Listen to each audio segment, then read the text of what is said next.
अस्सलाम वालेकुम। ज़रा इस तस्वीर को देखिए। ये है पाकिस्तान का फ़ख्र JF-17 थंडर। यकीनन ये तस्वीर महज एक आम लम्हा नहीं बल्कि पाकिस्तान की फ़ज़ाई क़ुव्वत के नए बाप की नुमाइंदगी है। JF-17 थंडर जो इब्तिदा में एक कम कीमत हल्के वजन का मल्टी रोल फाइटर जेट समझा जाता था, आज जदीद एवियोनिक्स, नेटवर्क सेंट्रिक वारफेयर और जदीद तरीन मिसाइल सिस्टम के साथ एक मोहलक प्लेटफॉर्म में तब्दील हो चुका है। ये तस्वीर दरअसल उस हकीकत को ज़ाहिर करती है कि अब JF-17 थंडर ब्लॉक 3 पर चीन का जदीद तरीन BBR मिसाइल PL-15 और करीबी फ़ज़ाई लड़ाई के लिए PL-10 मिसाइल न सिर्फ ऑपरेशनल हैं बल्कि आलमी एयर शो में फ़ख्र के साथ पेश किए जा रहे हैं। PL-15 की रेंज तकरीबन 200 किलोमीटर से ज़ायद है और ये AES रेडार गाइडेंस पे काम करता है जो इसे दुनिया के मोहलक तरीन BBR मिसाइलों की सफ में शामिल करता है। हालिया पाक भारत फ़ज़ाई झड़पों में भी PL-15 ने भारतीय तैयारों के खिलाफ अपनी सलाहियतों का अमली मुजाहरा किया, जिसने दुनिया को हैरत में डाल दिया कि पाकिस्तान ने किस खामोशी से अपनी फ़ज़ाई ताकत को जदीद खतूत पे अस्तवार कर लिया है।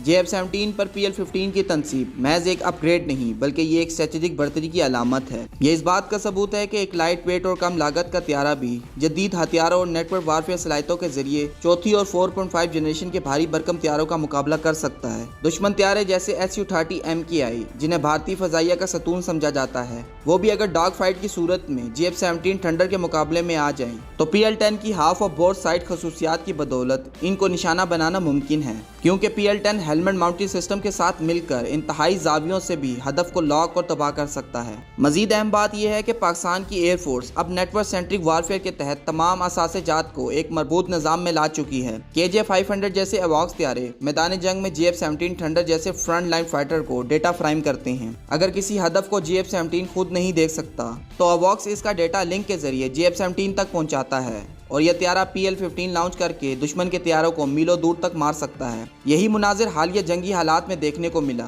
जहां एवॉक्स ने भारतीय त्यारों की पोजीशन शेयर की और JF-17 ने इन्हें निशाना बनाया। मुस्तकबिल की झलक भी नहायत उम्मीद अफजा है। पाकिस्तान के मुमकिना तौर पर सर्विस में आने वाले J-31 या J-35A जैसे स्टेल्थ त्यारे, HQ-19 तर्ज के एयर डिफेंस सिस्टम और KJ-500 जैसे जदीद एवॉक त्यारे इस निज़ाम को मजीद मजबूत करेंगे, जिससे दुश्मन की किसी भी किस्म की बढ़तरी खत्म हो जाएगी। इसके अलावा पाकिस्तान अंदरूनी मुल्क में एयर टू एयर मिसाइल की फाज सीरीज पे काम कर रहा है, जो कि तुर्क साख्ता गोदगान पर मुबनी हो सकती है। फाज 1 की रेंज तकरीबन 100 किलोमीटर है, जबकि फाज 2 एक तवील रेंज वर्जन है जो 180 किलोमीटर तक हदफ को निशाना बनाने की सलाहियत रखता है। इस सीरीज में जमीन से फिजा में मार करने वाले मिसाइल भी शामिल हैं जो 20 से 40 किलोमीटर तक की रेंज रखते हैं और मुख्तलिफ सीका इकसाम जैसे active radar homing, dual mode या इमेजिंग इंफ्रारेड से लेस हैं। इन मिसाइलों को भी मुस्तकबिल में JF-17 से फायर किया जा सकता है, जिससे यह त्यारा मजीद खतरनाक हो जाएगा। अगर हम वेपन्स वैरायटी और ऑपरेशंस के लिहाज से देखें तो JF-17 थंडर अपनी क्लास में बेमिसाल है। इसकी कीमत के मुकाबले में यह त्यारा ना सिर्फ तवील रेंज के मिसाइल बल्कि स्मार्ट बम, एंटी रेडिएशन मिसाइल्स और जदीद सेंसर जैसे AES रेडार के साथ एक मुकम्मल मल्टी रोड प्लेटफॉर्म है।